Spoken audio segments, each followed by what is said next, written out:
नमस्कार। YouTube video पे आपका स्वागत है।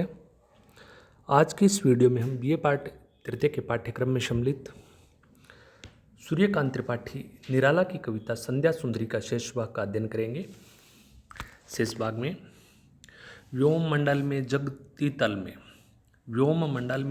तल में सोती शांत सरोवर पर उस अमल दल में सौंदर्य गर्भिता सरिता के अति विस्तृत वक्ष स्थल में धीर वीर गंभीर शिखर पर हिमगिरी अटल अचल में उत्ताल तरंगाहत प्रलय घन गर्जन जलधि प्रबल में क्षिति में जल में नभ में अनिल अनल में सिर्फ एक अव्यक्त शब्द सा चुप चुप चुप है गूंज रहा सब कहीं। और क्या है कुछ नहीं, मदिरा की वह नदी बहाती आती, थके हुए जीवों को वह सहसने प्याला एक पिलाती, सुलाती उन्हें अंक पर अपने, दिखलाती फिर विस्मृति के वह अगणित मीठे स्वप्ने, अर्धरात्रि की निश्चलता में हो जाती जब लीन, कवि का बढ़ जाता अनुराग, विरहाकुल कमनीय कंठ से आप निकल पड़ता तब एक विहाग।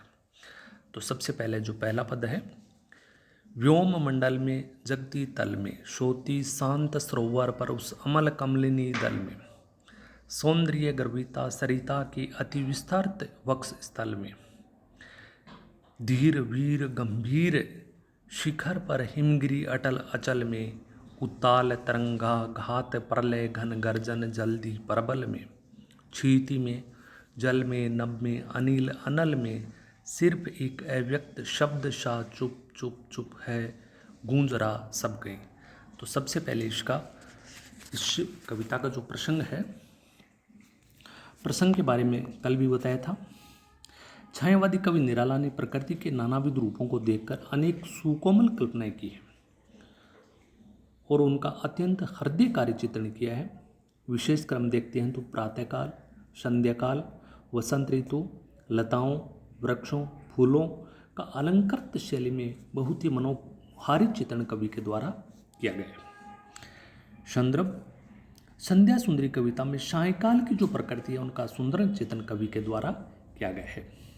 इस कविता में प्रकृति का मानवीकरण करते हुए एक सुंदरी नायिका का रूपांतरण कवि के द्वारा किया गया है। व्याख्या, कवि ने संध्या काल का बड़ा यथातथ्य चित्रण किया है।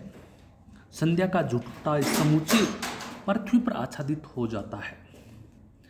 धरती से आकाश तक धीरे धीरे संध्या का झिलमिल अंधेरा छाने लगता है। इसलिए कवि कहता है कि चुपचाप संध्या का प्रभाव इस धरती पर शांत सरोवर में स्वच्छ कमलिनी दल पर और सौंदर्य के गर्व में चूर नदी के विस्तृत पटल पर आ गए है। यही नहीं, धीर वीर गंभीर अटल अचल हिमालय के शिखरों पर संध्या का साम्राज्य छा जाता है। यहाँ तक कि जिधर दृष्टि जाती है उधर संध्या का वातावरण गंभीरता को सूचित करता है।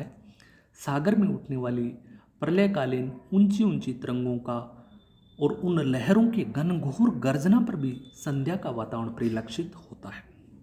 इस प्रकार कवि कहता है कि संध्या का अत्यंत चुप चुप का स्वर जल थल नभ में, इनके साथ साथ हवा और आग पर चारों तरफ गूंजता हुआ दिखाई या सुनाई पड़ता है। अभिप्राय यह है कि कवि ने इस जगती तल का सिंहावलोकन करते हुए चारों तरफ आच्छादित संध्या के अंधकार का बड़ा ही सहज और स्वाभाविक चित्रण इस कविता में किया है। इस पद में जो विशेष बात है, इस पद में कवि ने बड़ी प्रकृति का वर्णन बड़ी कुशलता के साथ किया है। संध्या सुंदरी का चुपचाप आगमन एवं जड़ चेतन प्रकृति पर पड़े प्रभाव का वर्णन भी बहुत सुंदर जान पड़ता है, सुंदर बन पड़ता है। कवि की भाषा है वो ओजगुण प्रधान और लाक्षणिक है। दूसरा जो पद है, और क्या है कुछ नहीं, मदिरा की वह नदी बहाती आती, थके हुए जीवों को वह सहसने प्याला एक पिलाती, सुलाती उन्हें अंक पर अपने, दिखलाती फिर विस्मृति के वह अगणित मीठे सपने, अर्धरात्रि की निश्चलता में हो जाती जब लीन, कवि का बढ़ जाता अनुराग, विरहाकुल कमनीय कंठ से आप निकल पड़ता एक विहाग। तो इस पद की प्रसंग और संदर्भ तो सेम है। संदर्भ के बारे में थोड़ा सा देख लेते हैं।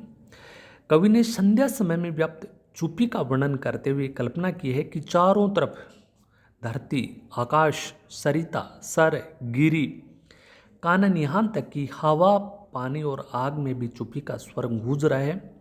ऐसे में जब थके हुए प्राणी अपने अपने घरों को लौटते हैं तो ये संध्या काल एक माँ की तरह अपनी गोद में सुलाकर थपकियाँ देती है।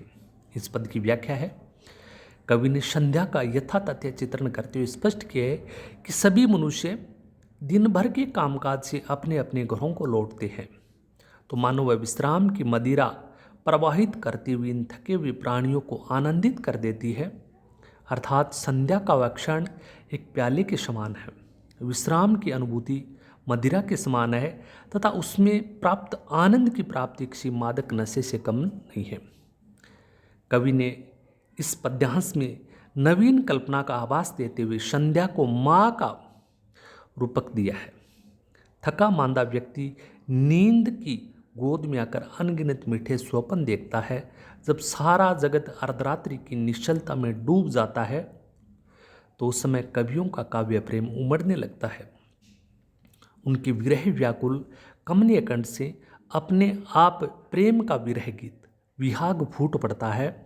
हास्य यह है कि कवि हृदय अर्धरात्रि को जागता है, क्योंकि काव्य निर्माण के लिए वह शांत वातावरण उन्हें अपने अनुकूल प्रतीत होता है। इस पद में जो विशेष बात है, संध्या काल को माँ के समान सिद्ध करके वात्सल्य रस की अनुभूति करा दी है। रूपक अलंकार है, भाषा लाक्षणिक और मुहावरेदार है। धन्यवाद।